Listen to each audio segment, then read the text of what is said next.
គោរពនឹងជំរាបសួរពុកម៉ែបងប្អូនទាំងអស់គ្នាស្វាគមន៍មកកាន់ channel ដៃថ្មីទាំងអស់គ្នាបាទអូខេថ្ងៃនេះគឺខ្ញុំនឹងបង្ហាញអំពីការប្រើប្រាស់ rectangle បាទគឺវាស្មើនឹង shape នៅក្នុង Adobe Photoshop ឬនៅក្នុងកម្មវិធី Microsoft Office កម្មវិធី Word កម្មវិធី PowerPoint ជាដើម rectangle គឺវាស្មើបែបនេះឯងអូខេដើម្បីកុំឲ្យខាតពេលវេលាកាសយូរយើងចូលទៅបើកកម្មវិធីផងយើងត្មងទៅបងប្អូនណាអូខេខ្ញុំមានគំរូមួយបងប្អូនណាដែលយើងបានបញ្យលកាលពីថ្ងៃមុនដែលយើងមាន open មានការបង្កើត new និងការ save និងការ open recent ជាដើមនោះយើងចូលឡើង file មកតោះមកយើងមាន open recent ណាអូខេនេះអូខេបងប្អូនទាំងអស់គ្នាគឺនេះគឺជាការឧទាហរណ៍របស់ខ្ញុំបាទនេះគឺ rectangle ណាអូខេខ្ញុំសូមungroupបាទខ្ញុំសូមungroupវាចោលណាអូខេខ្ញុំទាញមកមួយបញ្ចប់គ្រប់ទៀតដោយសារតែខ្ញុំមុនហ្នឹងខ្ញុំបានចងគ្រប់ទាំង lain នេះគឺជា object បាទគឺជា object ដែលយើងបានបង្កើតនេះបាទ object បើយើងដូរពណ៌ក៏នៅតែ object យើងឈរខាងក្រៅគឺស្មើនឹង pick tool អញ្ចឹងដើម្បីបង្កើត rectangle ឲ្យកែងដូចគេចេះបងប្អូនដើម្បីបង្កើតចឹងបានយើងចូលទៅ tool មួយឈ្មោះថា rectangle tool យើងដាក់ម៉ៅឆ្វេងលើវាមកយើងកំតន់ចុចអីណាយើងនឹងឃើញអក្សរ message ដែលគេបានបញ្យល់ប្រាប់យើងថា rectangle tool ឬក៏យើងចុច shortcut key លេខ F6 F បូកជាមួយនឹងលេខ6ហ្នឹងបាទ F6 ហ្នឹងបាទប៉ុន្តែខ្ញុំអត់ចុច F6 ទេ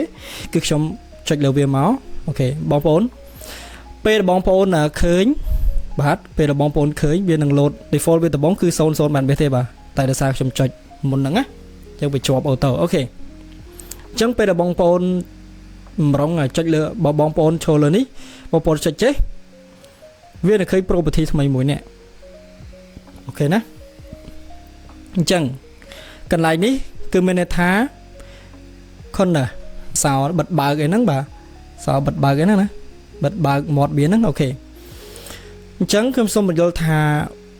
បើសិនបងប្អូនចង់ឲ្យកែងនេះចង់ឲ្យកែងហ្នឹងអានេះមួយមកនេះមួយមកនេះមួយតែយើងធ្វើមិនគឺយើងវាយលេខបញ្ចូលហ្នឹងគឺយើងតតែបើកសោបើបងប្អូនវាយចេះបើបងប្អូនវាយបែបនេះណាបើបងប្អូនវាយបែបនេះហើយបិទសោអញ្ចឹងវាទៅទាំងអស់នេះឃើញទេចាំមើលយើងគូណាហើយយើងសាកគូទាំងអស់គ្នាអូខេឃើញវាទៅទាំងអស់ហើយបងប្អូនបាទវាទៅទាំងអស់លើក្នុងករណីថាបងប្អូនបើកសោបាទក្នុងករណីថាបងប្អូនបើកសោបងប្អូនចង់ឲ្យវាកែងដូចនេះកែងដូចខ្ញុំនេះបាទយើង enter មកណាបងប្អូនឃើញទេឃើញកែងវារៀងកោងឆ្វេងមួយឆ្វេងខាងលើស្ដាំខាងក្រោមអត់បាទដោយសារអីដោយសារតែយើងបើកសោនេះបាទបើកមុខងារ corner នេះបាទបើសិនតែយើងបិទគឺយើងវាយលេខ1គឺទៅម្ដងទាំងអស់អូខេនេះការប្រើប្រាស់ rectangle ចំពោះនេះអាកែងផ្សេងនេះបងប្អូនអាចដូរតាមចិត្តបានបាទដូរទៅជា style mode ផ្សេងបានអូខេតាមចិត្តបងប្អូនតេស្តមើលតាមហ្នឹងណាហើយចំពោះ outline បងប្អូននេះ outline នេះគឺយើងអាចបដូរទំហំបានយើងអាចបដូរនៅទីនេះក៏បាននៅ outline ណាបងប្អូនអូខេបងប្អូនអាចបដូរនៅទីនេះក៏បានឬក៏យើងអាចចុច S12 បន្ទាប់មកយើងឃើញលេខកន្លែងនេះយើងវាយបញ្ចូលក៏បានដែរអញ្ចឹងមានច្រើនជម្រើសណាបងប្អូនប៉ុន្តែខ្ញុំវាយខាងក្រៅវាស្រួលបាទអូខេខ្ញុំវាយខាងក្រៅបាទហើយដើម្បីដាក់ពណ៌ដូចគេពណ៌ដូចគេនេះតើធ្វើបែបណាបងប្អូនបាទពណ៌នេះពណ៌ដូចខ្ញុំនេះពណ៌ខៀវពណ៌ក្រហមអញ្ចឹងណាអញ្ចឹងពណ៌ខាងក្នុងហ្នឹងគេឲ្យឈ្មោះថា fill បងប្អូនគេឲ្យឈ្មោះថា fill បាទអញ្ចឹង fill យើង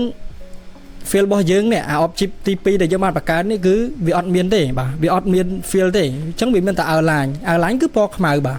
អញ្ចឹងដើម្បីដាក់ fill បានបងប្អូនដើម្បីដាក់ fill បានបងប្អូនឈរលើ object ហ្នឹងមកហើយបងប្អូនទៅបដូរពណ៌ណាបដូរពណ៌នឹងទៀតសោតបងប្អូនចុចឆ្វេងម៉ៅឆ្វេងបាទឃើញទេម៉ៅឆ្វេងគឺដូរ fill ម៉ៅស្ដាំគឺដូរ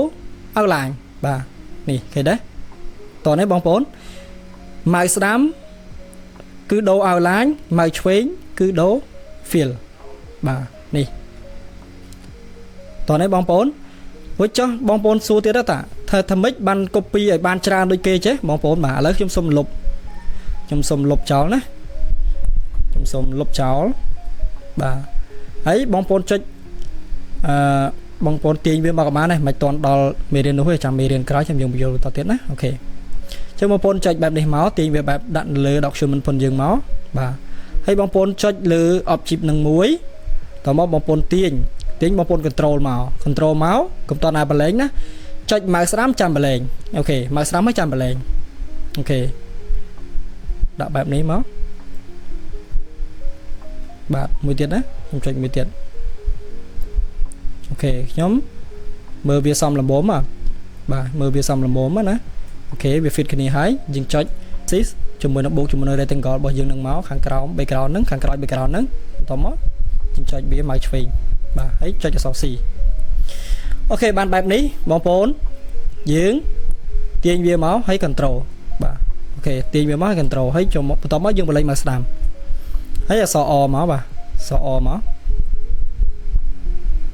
អូខេអញ្ចឹង object របស់យើងបាន